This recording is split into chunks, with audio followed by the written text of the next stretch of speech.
అమ్మమ్మ ఏం చేస్తాను? పండుడు కాదు అక్కడ రేవంత్ రెడ్డి అందరు చీరలు ఇస్తానే అయిపోతాను. ఊరే కదిలింది దా పోయి తెచ్చుకుందాం. ఇస్తానట ఊరంతా అక్కడే ఉన్నది క్యూలా. దా మెల్లం కదా అయిపోతాయి ఇట్లా మరి. దా తొందర దా.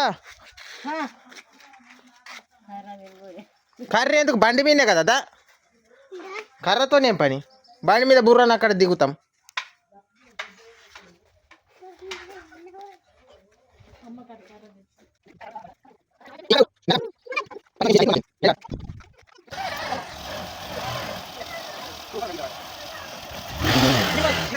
లేలా ఎడిపోయింది మీ మమ్మీ? ఎడిపోయింది? చీరలు ఉన్నాయి అటగా మీ మమ్మీ చీరలు ఇస్తుంది అటగా, ఇందిరమ్మ చీరలు ఉన్నాయా? ఇప్పుడైతే ఉన్నాయిగా.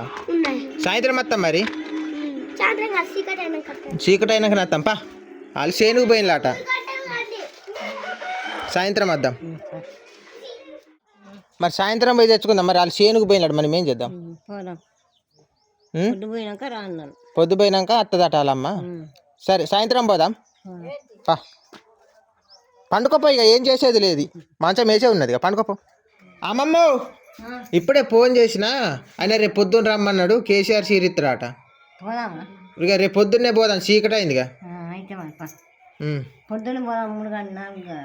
వాళ్ళ తోటకే పోకముందే పోవాలి, ఇవాళనే తీరలైనాం.